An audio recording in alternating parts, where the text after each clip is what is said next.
بسم اللہ الرحمن الرحیم۔ آئیے کچھ نصیحتیں ہیں، اللہ پاک ان باتوں پر عمل کی توفیق عطا فرمائے۔ یہ نصیحتیں ہیں۔ سب سے پہلی بات،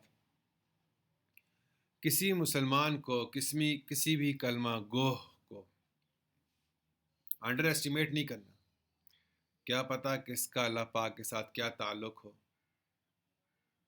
خود تو ہر کسی کو اپنے سے بہتر سمجھنا ہے، اور حضرت محمد صلی اللہ علیہ وسلم کے امتی جو کلمہ گو ہے اس کو کبھی انڈر ایسٹیمیٹ نہیں کرنا، اس میں بہت زیادہ پوٹینشیل ہوتا ہے۔ دوسری بات یاد رکھنے کی ہے کہ ہم چاہے جتنے مرضی گناہ گار ہو جائیں، ہمارے گناہوں کا ایک لیول ہوگا، آسمان اور زمین بھر کے خلا بھر جائے گی، سمندروں سے زیادہ ہمارے گناہ ہو جائیں گے، لیکن اللہ پاک کی ایک صفت ہے مغفرت کی، اس کے سامنے ہمارے گناہ یہ قطرہ ہیں۔ اللہ پاک اگر اپنی مغفرت کو دیکھیں گے تو ہمارے گناہ اس کے سامنے کچھ بھی نہیں۔ اللہ کی مغفرت ہمارے گناہوں سے زیادہ ہے، اللہ کی رحمت ہمارے اعمال سے زیادہ ہے۔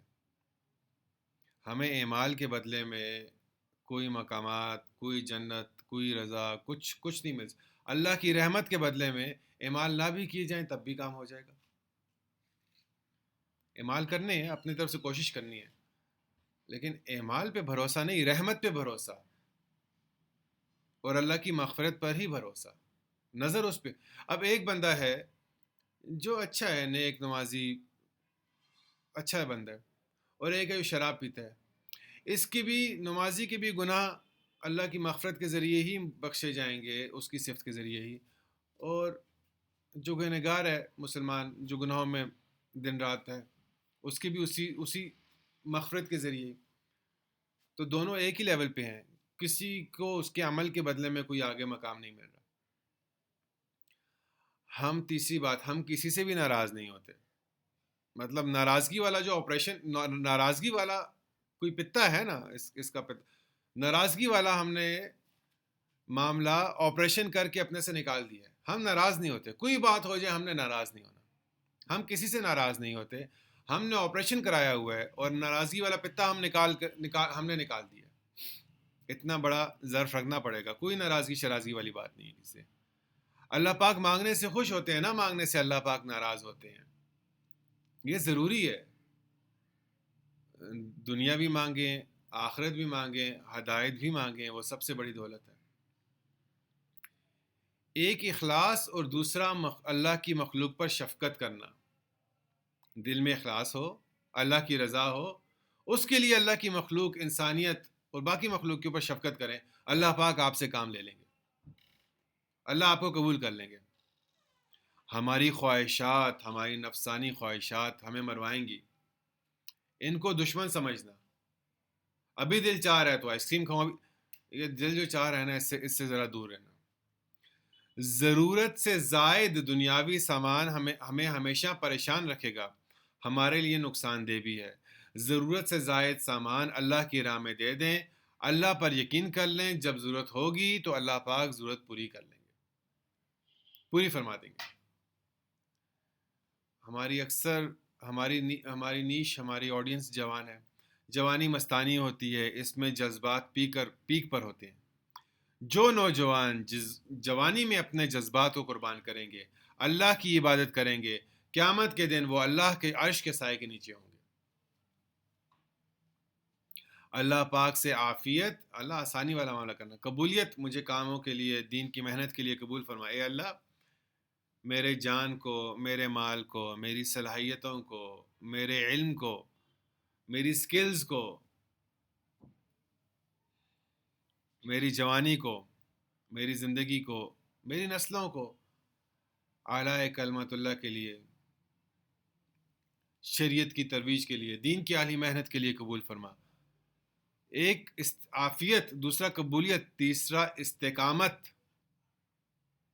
اللہ استقامت عطا فرما، قبول ہو گیا پھر استقامت نہیں رہی، اور اپنی استطاعت پر بھروسہ نہ کرنا، اللہ کے فضل سے ہی کام بنے گا۔ ہم کام کریں، میرے اندر بڑی اچھی کنونسنگ پاور ہے، نہیں، اللہ کے فضل سے ہی کام بنے گا۔ ہم جو بھی عمل کرتے ہیں اس میں فائدہ ہو یا نقصان، یہ اللہ کو معلوم ہے۔ اللہ کسی فائدے والے معاملے میں نقصان ڈال دیں یا کسی الٹے کام میں فائدہ ڈال دیں، تو جو بھی کرنا کانفیڈنٹلی نہیں کرنا. میں نے یہ کام بہت اچھا کیا، میں نے یہ پریزنٹیشن بہت اچھی دیا، میں نے یہ ٹاپک بہت اچھی طرح سمجھا دیا. کانفیڈنٹلی نہیں کرنا، ڈرتے ڈرتے کرنا ہے، اللہ کی طرف توجہ کرنی ہے. اپنے عمل پر بھروسہ نہیں کرنا، اللہ کے فضل کو طلب کرنا ہے. اللہ پاک چاہیں گے تو میرے الٹے کام بھی سیدھے ہو جائیں گے. اور میں تو کام بگاڑتا ہی ہوں، مجھے کون سا کام کرنے کا طریقہ آتا ہے.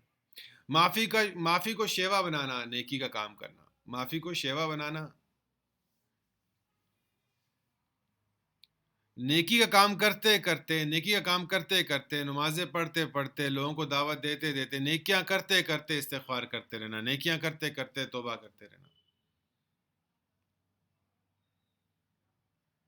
اچھے کام کرتے کرتے ساتھ نماز پڑھ رہے ہیں ابو بکر صدیق رضی اللہ تعالیٰ عنہ، اور فرما رہے ہیں نبی علیہ السلام سے کہ میں نماز کے آخر میں کیا دعا کروں.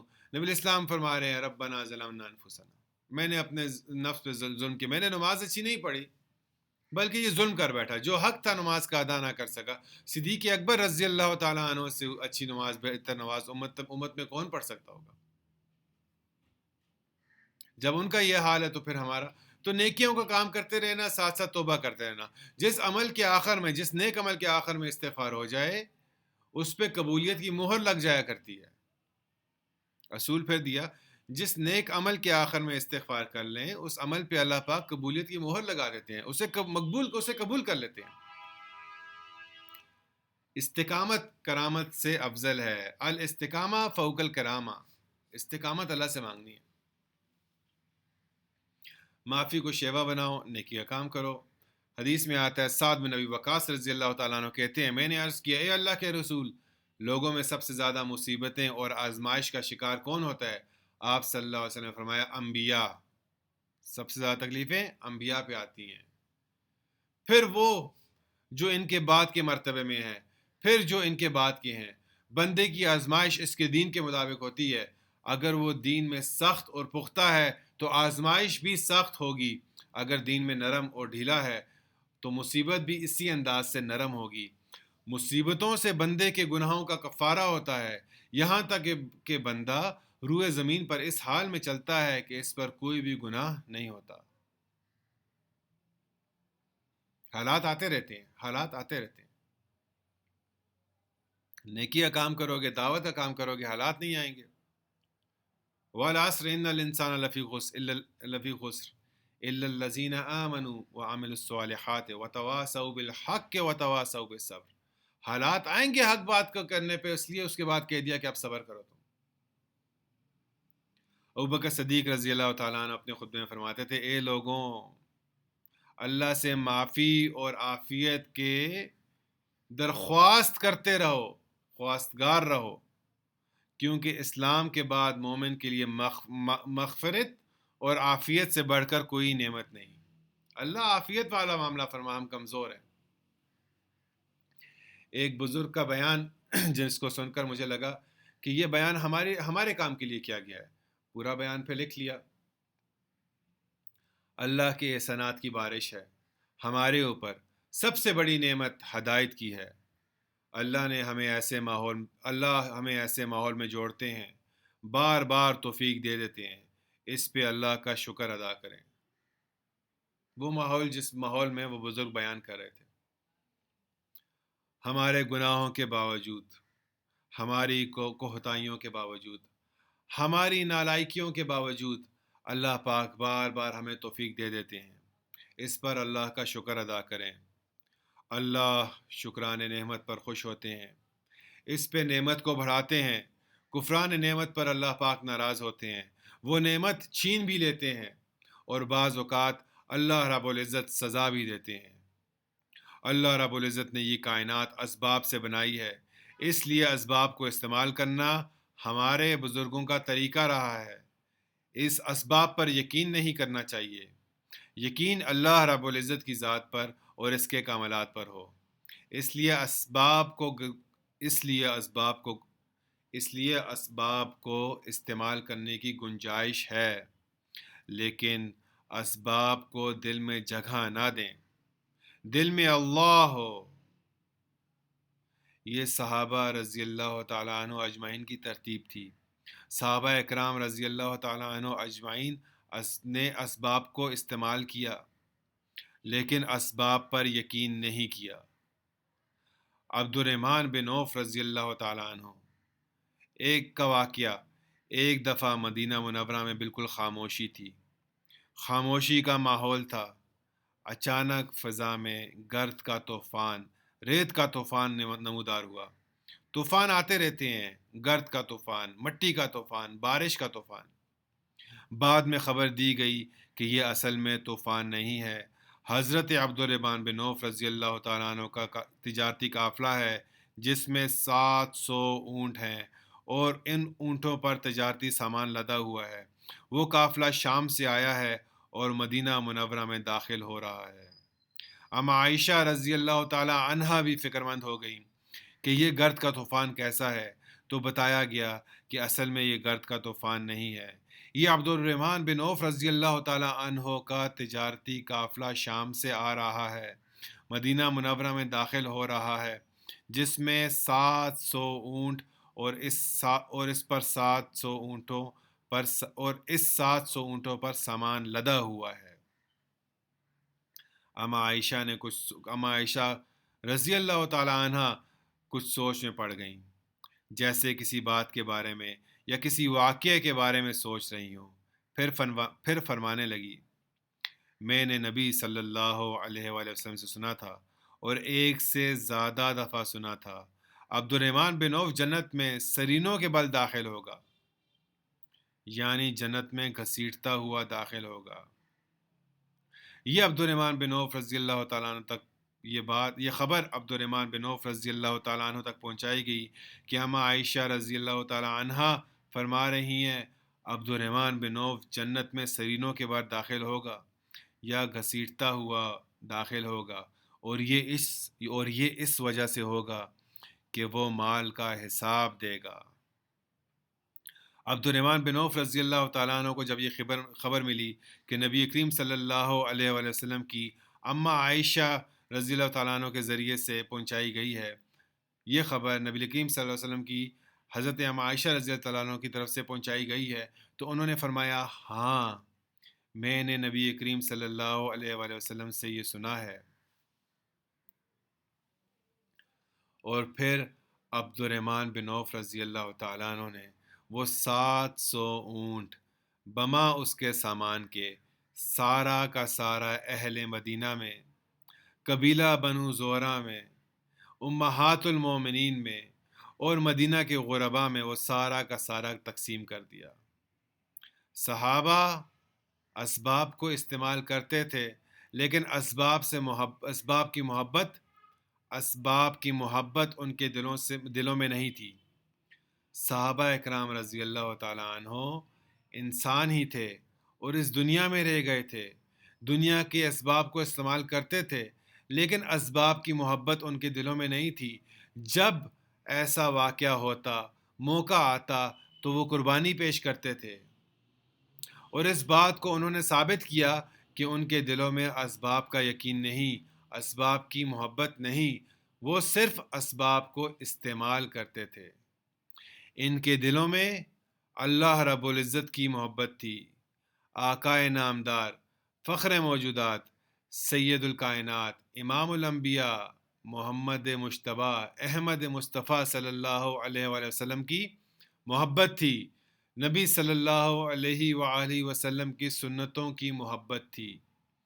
اس لیے نبی صلی اللہ علیہ وآلہ وسلم نے فرمایا تھا کہ میرے صحابہ ستاروں کی مانند ہیں، جس کی بھی پیروی کرو گے راستہ پالو گے، غریبوں کی پیروی کرو گے راستہ پالو گے، مالداروں کی پیروی کرو گے راستہ پالو گے، تاجر صحابہ کی پیروی کرو گے راستہ پالو گے۔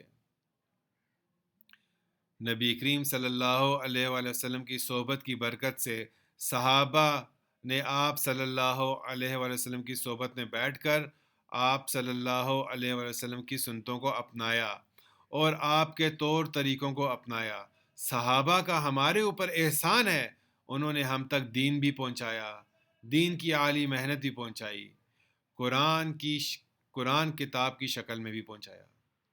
صحابہ کا ہمارے اوپر احسان ہے، انہوں نے دین بھی ہم تک پہنچایا، دین کی عالی محنت بھی پہنچائی، اور قرآن کتاب کی شکل میں بھی پہنچایا۔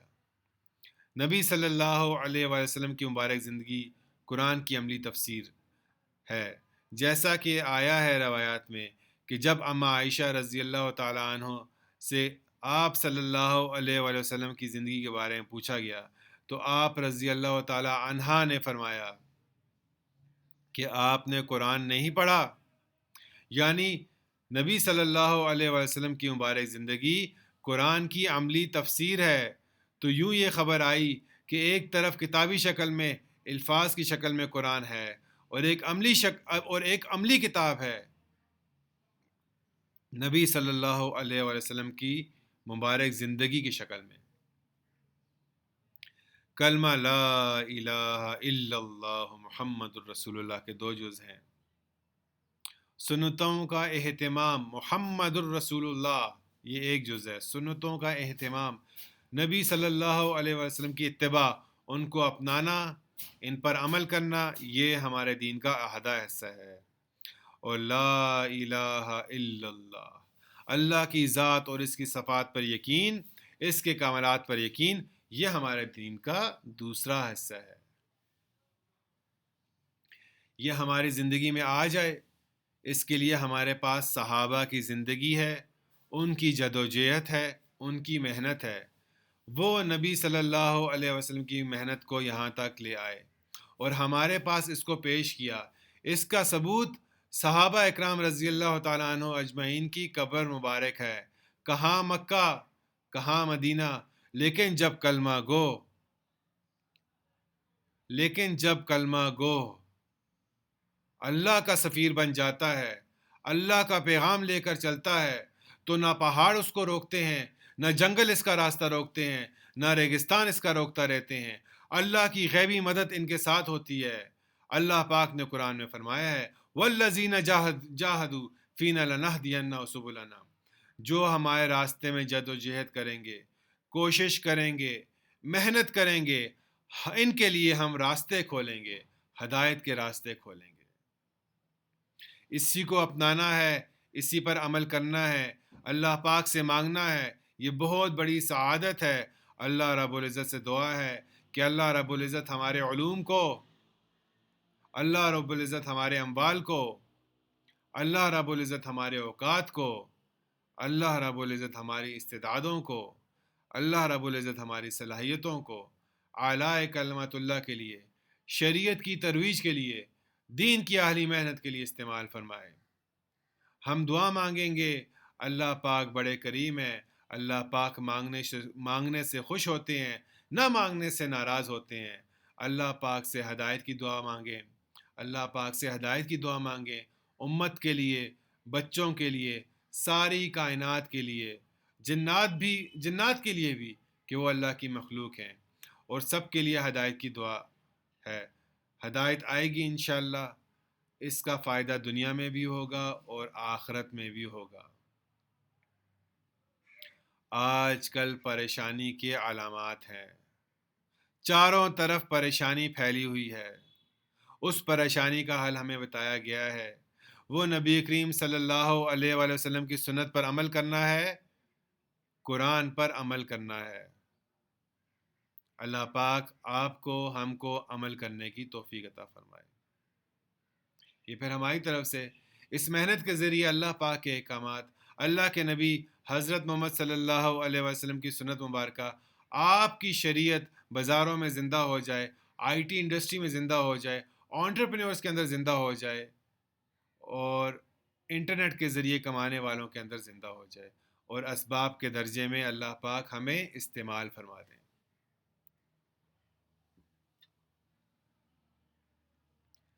اللہ کی مخلوق کے لیے دل میں محبت پیدا کریں، بدگمانی سے پرہیز، نیگیٹو تھاٹس سے پرہیز، برا سوچنے سے بچیں۔ نفس کا مجاہدہ ہوتا ہے، لیکن ایکسرسائز کریں، نہیں برا نہیں سوچنا، لوگوں کے بارے میں بھی نہیں سوچنا، اور اپنے بارے میں بھی سیلفشنس والا معاملہ نہیں کرنا۔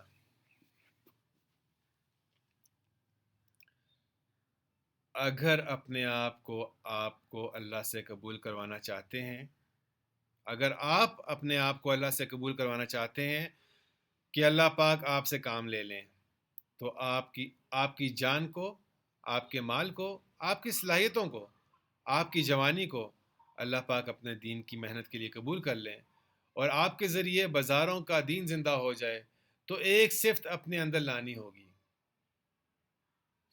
اللہ پاک ان سے کام لیتے ہیں جو اللہ کی مخلوق کے لیے شفیق ہوتے ہیں۔ ہمیں ہر کسی کو معاف کرنا ہوگا، اپنے دل سے تمام برے جذبات، بدگمانیاں، نیگیٹو فیلنگز نکالنی ہوں گی۔ کسی بھی انسان کے بارے میں ہمارے دل و دماغ میں کوئی منفی نیگیٹو تھاٹ نہ آئے، منفی سوچ نہ آئے۔ اس کا حل یہ ہے کہ جب آپ کو کسی کے بارے میں کوئی منفی سوچ آئے تو اسے کنٹینیو نہ کریں۔ وسوسہ آئے اس کو کنٹینیو نہ کریں، بلکہ دل ہی دل میں اس کے لیے دعائیں شروع کر دیں۔ تب تک دعائیں کرتے رہیں جب تک وہ نیگیٹو فیلنگ، غلط سوچ ختم نہ ہو جائے۔ ہم ایک تصور تو کریں، ہمارے سامنے ایک میز ہے، تصور تو کر سکتے ہیں، آپ کے سامنے ایک ٹیبل ہے، اس پر گلے سڑے پھل پڑے ہوئے ہیں، گندگی پڑی ہوئی ہے، غلاظتیں پڑی ہوئی ہیں، گوبر پڑا ہوا ہے، لیکن اس سب کے اوپر ایک کپڑا ہے جس نے اسے چھپا دیا، اور سامنے والے بندے کی میز پر صرف ایک یا دو گندگیاں ہیں جو ہمیں نظر آ رہی ہیں۔ ہمیں اپنی تو ساری گندگیوں کا پتہ ہے، لیکن وہ لوگوں کے لیے چھپی ہوئی ہیں۔ اگلے کی ایک کمی نظر آ گئی کہ اس نے چوری کر لی، اگلے کی ایک کمی نظر آ گئی کہ وہ کلائنٹ لے کے بھاگ گیا۔ ہمیں اپنی ہی کمیوں سے فرصت نہ ملے کہ ہم کسی مسلمان کی کمی کو دیکھیں۔ میں نے پکڑ لیا ہے یہ جو بندہ ہے نا، یہ بندہ چوریاں کرتا ہے، جھوٹ بولتا ہے، یہ کوئی بہت بڑا تیر نہیں مارا۔ تم یہ پکڑو کہ اس بندے کے اندر کون سی اچھائی تھی، تیر مارنا ہے تو یہ کرو۔ میں نے پکڑ لیا ہے وہ جو ہے نا وہ سنسیئر نہیں ہے، وہ جو ہے نا وہ فلاں کام کر رہا ہے، یہ کوئی بڑا کام نہیں کیا، یہ پکڑ کر کوئی بہت زیادہ سیانے نہیں ہو، تم بہت تیزی نہیں دکھا دی۔ میرے اندر اتنی اچھی اسکل ہے، میں سب سے اچھی ویب سائٹ بناتا ہوں، میں سب سے اچھی سیلز کال لیتا ہوں۔ تم اپنی کمیوں کو دیکھو اور دوسروں کی اچھائیوں کو دیکھو۔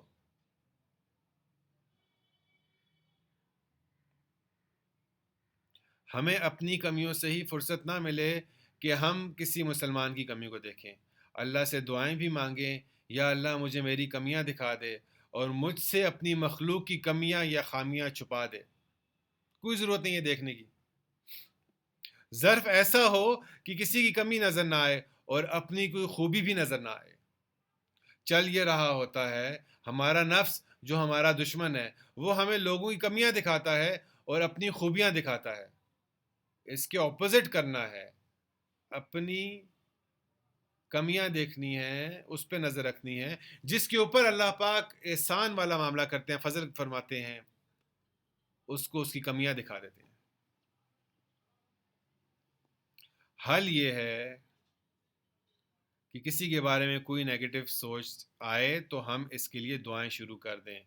پوری بات کا خلاصہ یہ ہے، جب ہم کسی کے بارے میں برا سوچیں، اگلے نے چوری کی ہے، دعا کریں یا اللہ اسے ہدایت عطا فرما، ویسے ہی اپنی آخرت خراب کر۔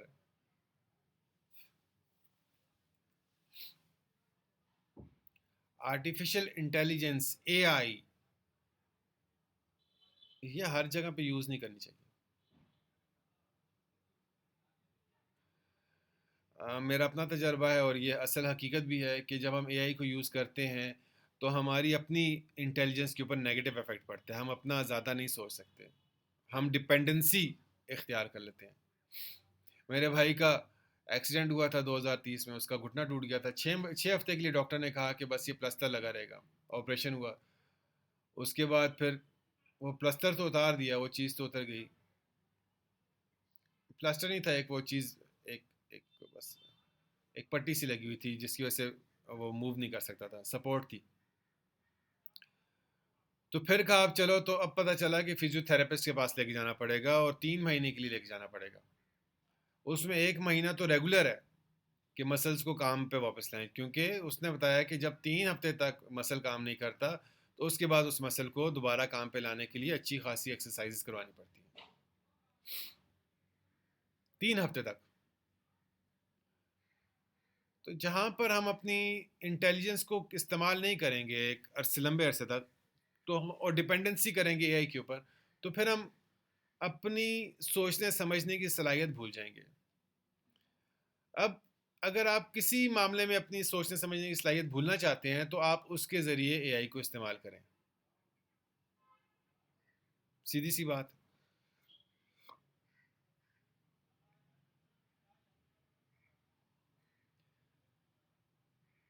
یہاں پر ایک عجیب ذہنی مفلوج بنایا جا رہا ہے اے آئی کے ذریعے. آرٹیفیشل انٹیلیجنس انسان کو ایک ذہنی مفلوج بنا رہی ہے. لیڈ کر ڈیسیژنس تو خود لو یار. پہلے تھا سفر نہیں کرنا جی، گھوڑوں میں بیٹھے کمر پہ درد ہوتا ہے، ٹھیک ہے جی، جہاز آ گئے، گاڑیاں آ گئی. پھر دفتر نہیں جانا جی، چلو گھروں میں بیٹھ کے کام کر لو. زندگی میں آج تک ایسا نہیں ہوا ہوگا، یہ 2020 کے بعد سے جو ہوا ہے کہ مرد گھروں میں بیٹھ کر ورک فرام ہوم کا ٹرینڈ چل پڑا ہے. مطلب ہم نے تو اپنی ہسٹری میں یہ معاملہ نہیں دیکھا ہوگا، چل پڑا ہے. اب کہہ رہے ہیں بھائی دماغ بھی استعمال نہ کرو، بس لیٹے رہو، سستی کا ڈھیر بنے رہو، سوچنے سمجھنے کی صلاحیت بھی ختم کر دو. تو ایٹم بم مارو، سارے مر جائیں، کہانی ختم ہو جائے. یہ کون سے طریقے کر رہے ہو؟ صحابہ فرماتے تھے ہم تمہیں لوگوں کی غلامی سے نکال کر اللہ کی غلامی میں لانا چاہتے ہیں. اپنے ذہن کو ایک اے آئی کے اوپر ڈیپینڈنٹ مت کرو یار. Don't let A I to lead your thinking. Don't allow A I to acquire your intelligence. Stop using A I for every task. Just use it where you want your intelligence to become zero.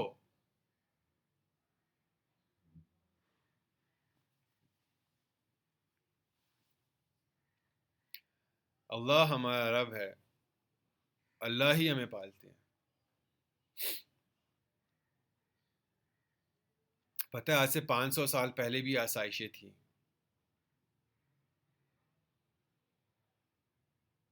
اور سکون تھا، اور ایک محنت تھی.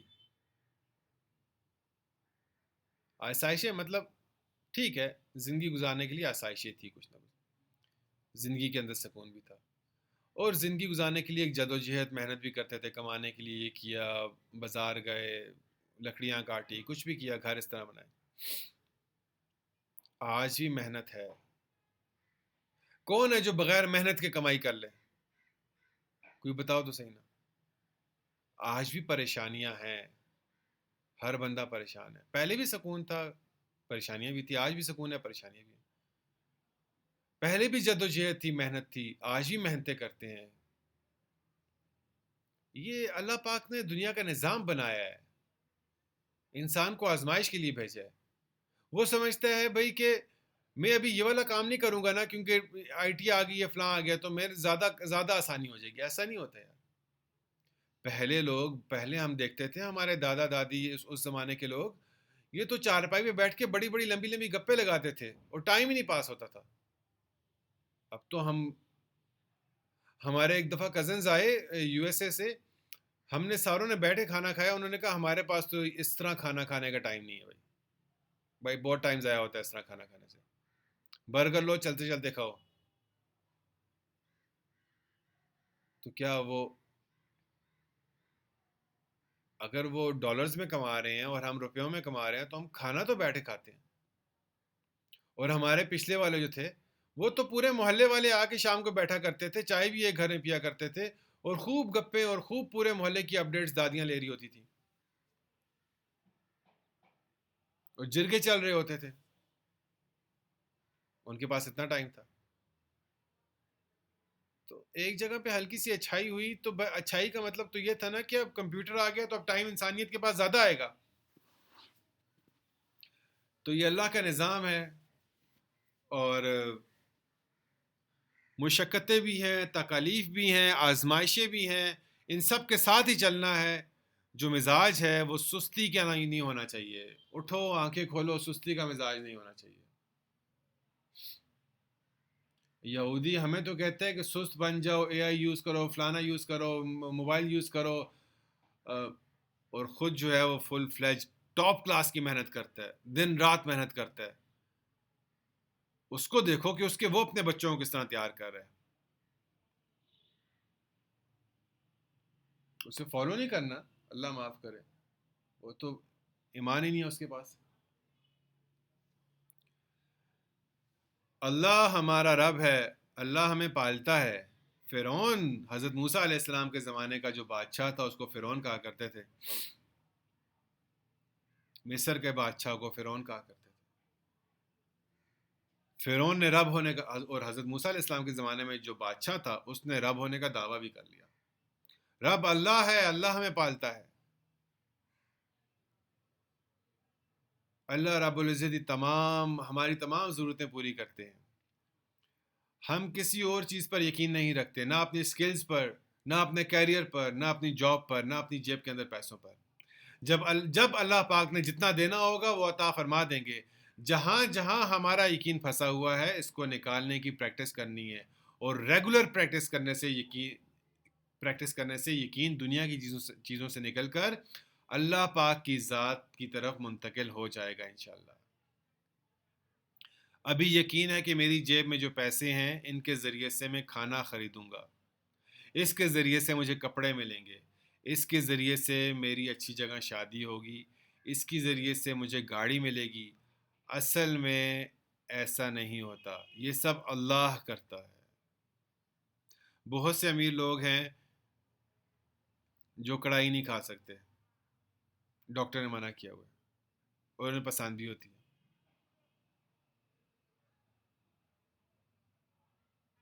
بہت سے امیر لوگ ہیں جن کی شادیاں نہیں ہوئی. بہت سے امیر لوگ ہیں جن کی شادیاں ہوئی ہیں پھر طلاقیں ہو گئی ہیں. بہت سے امیر لوگ ہیں جو سکون میں نہیں ہیں، اور اکثر ہی امیر لوگ سکون میں نہیں ہیں. تو پیسہ اگر یہ سب کچھ کر دیتا تو پھر یہ سب کچھ مل جاتا. یہ سب کچھ اللہ کے ہاتھ میں ہے. رزق آسمانوں سے آتا ہے، جوڑے آسمانوں پہ طے ہوتے ہیں، فیصلے اوپر ہوتے ہیں. اللہ پاک نے ہمیں دنیا میں اس لیے بھیجا ہے کہ ہم اللہ پاک کو پہچان جائیں.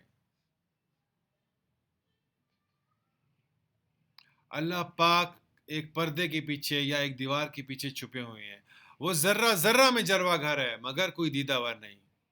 اللہ پاک ہر چیز کے پیچھے ہے، جلوہ گھر ہے، جلوہ فرما رہے ہیں، مگر کوئی دیکھنے والی آنکھ نہیں ہے، کوئی سوچنے والی آنکھ نہیں ہے.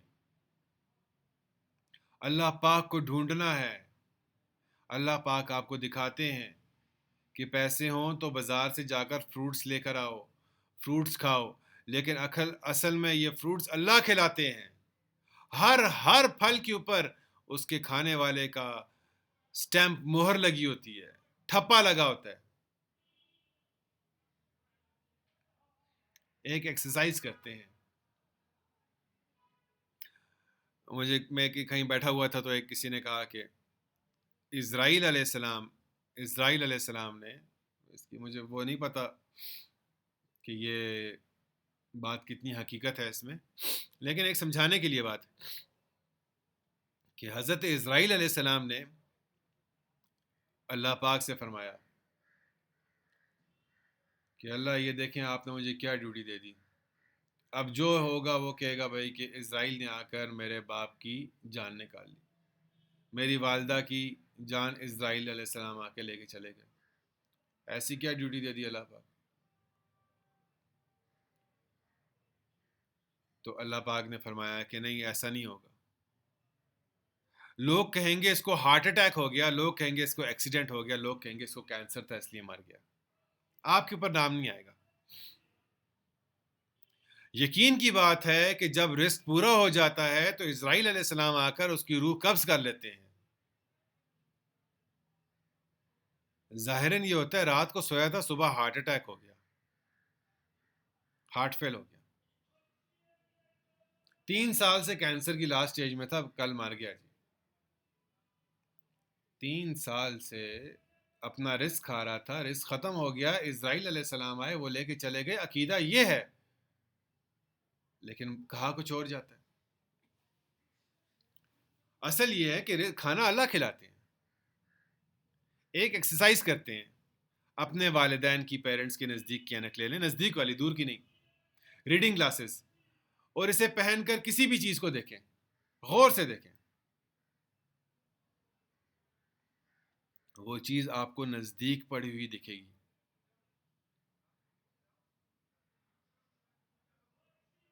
اینک اتار کے دیکھیں، وہ چیز تھوڑا سا دور نظر آئے گی، پھر واپس اینک کو کر لیں، پھر آپ دیکھیں گے وہ پھر نزدیک ہو گئی، پھر اینک کو اٹھائیں، پھر وہ دور ہو گئی، پھر اینک کو لے کے آئیں.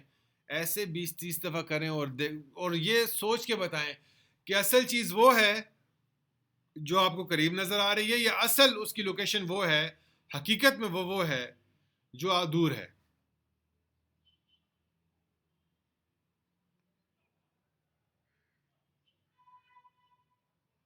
ہم نے اس وقت دھوکے کی اینک پہنی ہوئی ہے.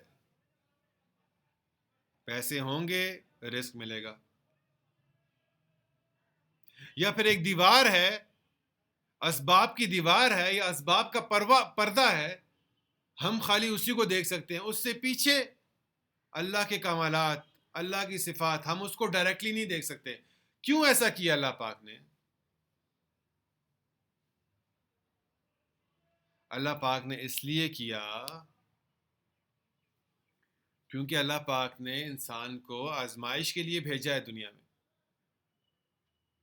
اب آسمان کے اوپر ہر تھرسڈے کو ایک اسکرین لگ جائے جس کے اوپر سے ایک پردہ کھلے اور نظر آ جائے کہ یہ جہنم ہے، یہ جنت ہے، کوئی ایک بندہ بھی ایسا نہیں ہے جو گناہ کرے گا. اس جنت جہنم کو اللہ پاک نے چھپا دیا،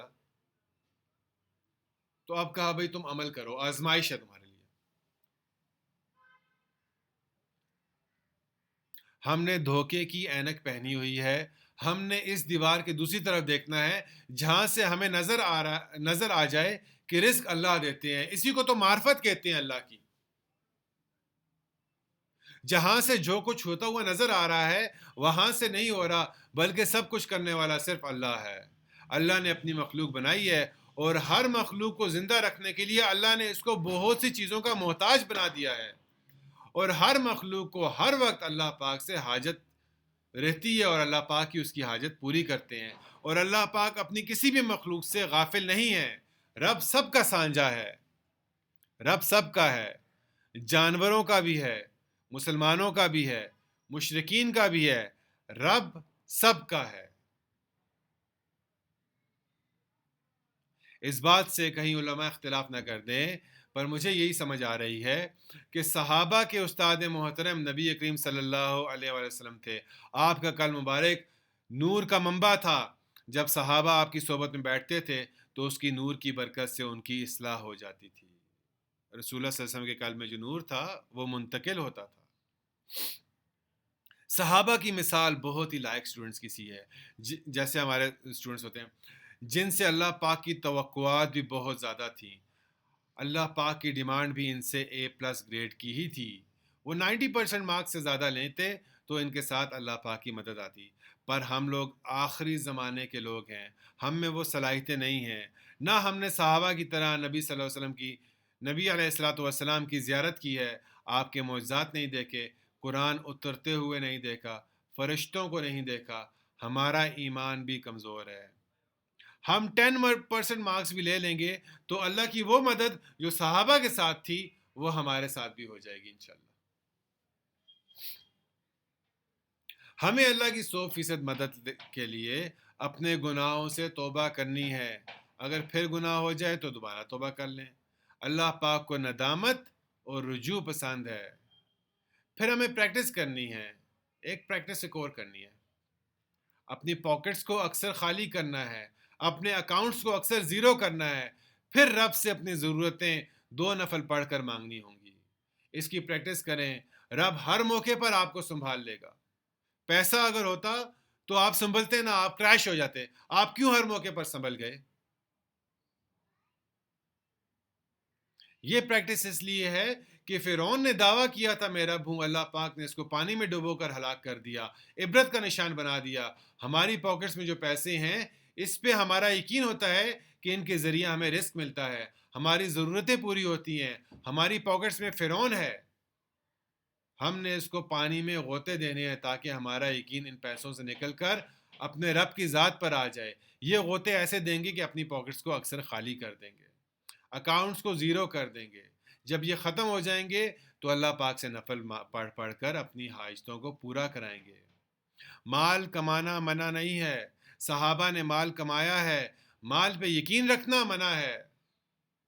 صحابہ نے دل میں مال کی محبت نہیں تھی. ہم نے اس مال کی محبت کو نکالنے کے لیے مال کو اکثر ختم کرنا ہے. کوئی کہے گا حکمت بصیرت کے ساتھ چلو ساتھ, کوئی کہے گا ساتھ حکمت بصیرت کے ساتھ چلو, پلاننگ کر کے چلو, سیونگز ہونی چاہیے. میں اس کا مخالف تو نہیں ہوں, میں تو پریکٹس کرا رہا ہوں. جب مال کا یقین دل سے نکل جائے گا, یہ سانپ ہے, جب اس سانپ کا منتر آ جائے گا تو پھر سانپ کو پال لو.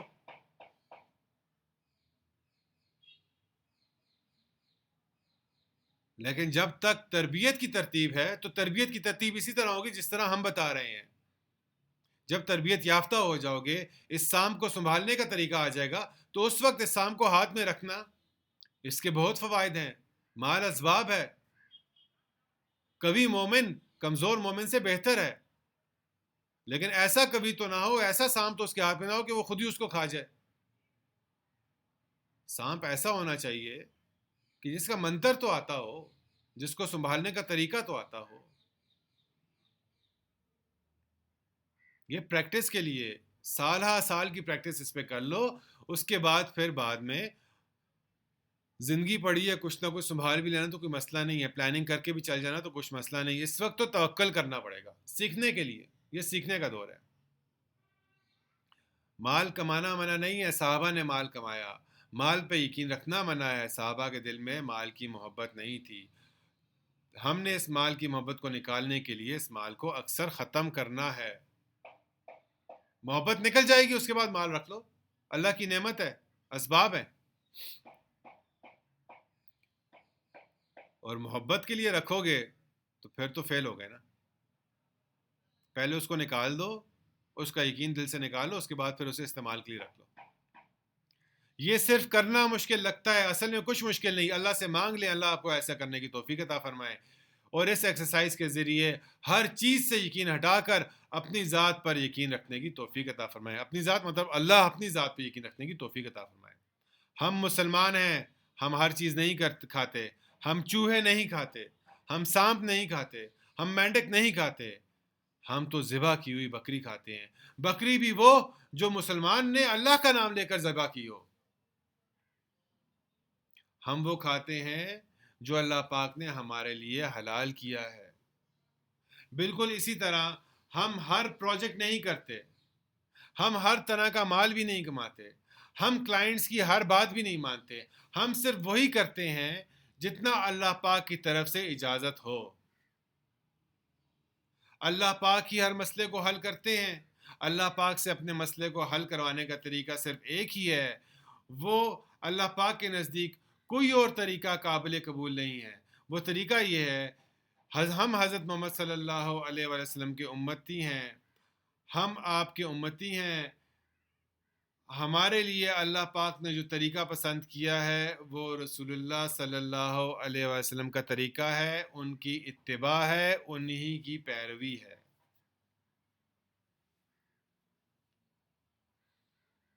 دو رولز یہاں پہ دیے ہیں.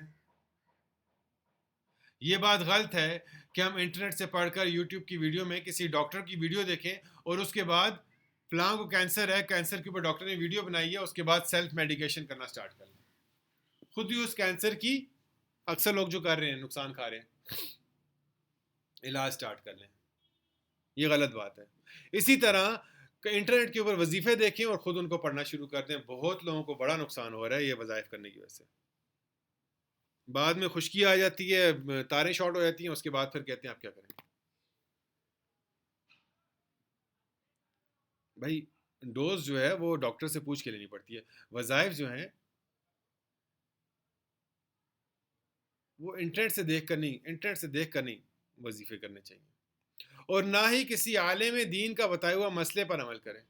عالم دین بھی ٹھیک ہے, آپ کے عقیدے کے مطابق ہیں، آپ اعتماد کرتے ہیں، لیکن انٹرنیٹ کے اوپر بتائے گئے مسئلہ، ویڈیو کے اندر بتایا گیا مسئلہ، اس میں سمجھنے میں مسئلہ ہوتا ہے، کانٹیکسٹ چینج ہو جاتا ہے، ہمارا کانٹیکسٹ دوسرا ہوتا ہے، ہم اس کو قیاس کسی اور پہ کر لیتے ہیں. ہم کسی بھی ایسے دینی مسئلے پر عمل نہیں کریں گے جو کسی نے انٹرنیٹ یا یوٹیوب ویڈیو سے دیکھا ہو. کبھی سمجھنے میں غلطی ہو جاتی ہے، کبھی کانٹیکسٹ تبدیلی ہو جاتی ہے. ہم صرف اس مسئلے پر عمل کریں گے جو ہم نے براہ راست کسی عالم دین سے پوچھا ہے، یا ہمارے ٹیم والوں نے خود براہ راست وہ مسئلہ کسی عالم دین سے پوچھا ہے. کاروبار سیکھنے والوں کی اقسام اور سکھانے والوں کی دعائیں. ہمارے پاس 4 قسم کے لوگ آئیں گے. وہ جو کاروبار کرنا سیکھ جائیں گے مگر حلال حرام کی تمیز نہیں کریں گے. ان کو اپنے ساتھ جوڑنا ہے، ماحول میں رہ کر، حلال کمانے والوں کی صحبت میں رہ کر یہ بھی انشاءاللہ حلال کمانے لگ جائیں گے. دوسرے وہ جو کاروبار شریعت کے مطابق کریں گے. یہ بہت اونچے لوگ ہیں، اللہ پاک ان کے مال میں برکت عطا فرمائے. یہ ہمارا مقصد پورا کر رہے ہیں. ہماری نیت یہ ہے کہ تجارت میں حضرت محمد صلی اللہ علیہ وسلم کی سنت، آپ کی شریعت زندہ ہو. تیسرے وہ جو تقوی اختیار کریں گے. صحابہ اکرام رضی اللہ تعالیٰ عنہ اجمعین حلال کے 10 میں سے 9 حصے حرام کے شبہ ہونے کی وجہ سے چھوڑ دیا کرتے تھے. حلال مال کے 10 میں سے 9 حصے حرام کے شبہ ہونے کی وجہ سے چھوڑ دیا کرتے تھے. وہ بہت اونچے لوگ تھے. اور یہ جو لوگ تقوی اختیار کرتے ہیں یہ بھی بہت اونچے لوگ ہیں. ہم ان تقوی والوں کی صحبت میں رہیں گے تاکہ اللہ پاک ہمیں بھی اپنے معاملات میں تقوی اختیار کرنے کی توفیق عطا فرمائے. چوتھے وہ لوگ ہیں جو اس محنت میں لگ جائیں گے کہ حضرت محمد صلی اللہ علیہ وسلم کی سنت، آپ کی شریعت بازار میں، تجارت میں زندہ ہو جائے. یہ لوگ کاروبار سکھائیں گے، حلال کاروبار کرنے کا طریقہ، اس کے بدلے اللہ کی رضا طلب کریں گے اور امید رکھیں گے کہ اللہ پاک ان کے گناہوں کو معاف فرما دیں گے اور ان سے راضی ہو جائیں گے. یہ چوتھے لوگ، اس کے بارے میں مجھے ایک بزرگ نے فرمایا کہ تم بھی جہاد کر رہے ہو، یہ کام جو ہے تم بھی جہاد کر رہے ہو. ہمارا مزاج اپنا حق معاف کرنا اور دوسروں کا حق ادا کرنا یہ نہیں ہوگا اپنا حق معاف کر دو دوسروں کا حق ادا کر لو، نہیں. ہم دوسروں کا پورا پورا حق ادا کریں گے اور اپنا پورا پورا حق وصول کریں گے. حق اس لیے ادا کریں گے کیونکہ اللہ کا حکم ہے، اور وصول اس لیے کریں گے تاکہ معاملات میں دوسرا بھی اللہ کے حکم کو پورا کرے اور آخرت میں وہ بھی کامیاب ہو جائے. ہم نے اللہ سے یہ مانگا ہے کہ اے اللہ، ہمیں زیادہ مال دے کر غافل نہ کرنا، بلکہ جب ضرورت ہو تب عطا فرما دینا. جب ہمارے پیسے ختم ہو جائیں پھر ہم آپ سے مانگیں اور آپ پھر عطا فرما دیں. جب پھر ختم ہو جائیں پھر ہم آپ سے مانگ لیں، آپ پھر عطا فرما دیں. ہم آپ کی طرف ہی متوجہ رہیں. ہم سب یہ دعائیں بھی کرتے ہیں، یا اللہ، آپ کے نبی حضرت محمد صلی اللہ علیہ وسلم کی سنتیں، ان کی شریعت بازاروں میں زندہ ہو جائے. اس کے لیے اسباب کے درجے میں جو صفات والے لوگ چاہیے انہیں بھیج دے اور ان سے کام لے لے. اور حضرت محمد صلی اللہ علیہ وسلم کی شریعت بازاروں میں زندہ ہو جائے. اس کے لیے جن استعدادوں کی، صلاحیتوں کی ضرورت ہے، وہ استعدادیں، صلاحیتیں ہمارے اندر بھی پیدا فرما.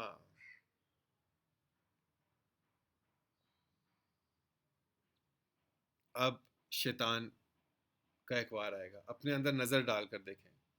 جب سے آپ اس محنت کے اندر لگے ہیں، کسی کا 1 سال، کسی کا 2 سال، کسی کا زیادہ، کسی کا کم، جب سے آپ اس محنت کے اندر لگے ہیں، آپ کی زندگی میں نیک اعمال زیادہ ہو رہے ہیں یا کم؟ اللہ کے ساتھ تعلق، اللہ کی ذات پر توکل زیادہ ہو رہا ہے یا کم؟ اگر زیادہ ہو رہا ہے تو شیطان آپ کا دشمن ہے، اس کو تکلیف ہو رہی ہے. اس کے لیے اس نے اب ایک ہی کام کرنا ہے. اب شیطان نے ایک ہی کام کرنا ہے کہ کسی طرح آپ کو اس کام سے توڑ دے تاکہ آپ الگ ہو جائیں، اکیلے رہ جائیں، وہ آپ پر قابو پا لے. ابھی قابو پانا مشکل ہے کیونکہ پوری جماعت ہے. جماعت کے اوپر اللہ کا ہاتھ ہوتا ہے. وہ آپ پر جو بھی وار کرتا ہے، اس ماحول کی برکت سے کوئی نہ کوئی اصلاح کر دیتا ہے. اس کا حربہ تبھی چل سکتا ہے جب آپ کٹ جائیں. وہ آپ کو بدگمان کرے گا، کبھی دنیا کے لمبے خواب دکھائے گا۔ جماعت کے ساتھ جڑا رہے، ایسے لمبے خواب دکھائے گا کہ اگر اتنا بزنس کر کے خود کماتا تو بہت مالدار ہو جاتا، کیوں لوگوں کے اوپر محنت کرتا ہے، کیوں ان کو بزنس سکھاتا ہے؟ خود کر بزنس، تمہیں آ گیا تو بھائی تمہیں بھی تو کسی نے سکھایا نا۔ شیطان کو یہ بتانا ہے کہ میں ایک سانس بھی اپنے مقدر سے زیادہ نہیں لے سکتا، نہ پانی کا ایک گھونٹ اپنے مقدر سے زیادہ لے سکتا ہوں، نہ ہی ایک لقمہ جو اللہ نے لکھ دی اس سے زیادہ لے سکتا ہوں۔ یہ چالیں کسی اور کے ساتھ چلنا۔ مجھے پتا ہے مال اللہ نے تقسیم کیا ہے، کسی کو کم کسی کو زیادہ، اس میں اللہ کی اپنی حکمتیں ہیں۔ میرا کام اللہ کا حکم پورا کرنا ہے، رزق تو اللہ کے ذمہ ہے۔ سبب کے درجے میں حضرت محمد صلی اللہ علیہ وسلم کی سنت کو سمجھ کر میں رزق کمانے کی محنت میں لگا ہوا ہوں، اور صحابہ نے بھی مال کمانے میں اور صحابہ بھی مال کمانے کی محنت کرتے تھے۔ اس کی اجازت ہے، لیکن مال کا زیادہ ہونا یا کم ہونے کا تعلق ہماری محنتوں کے ساتھ نہیں ہے۔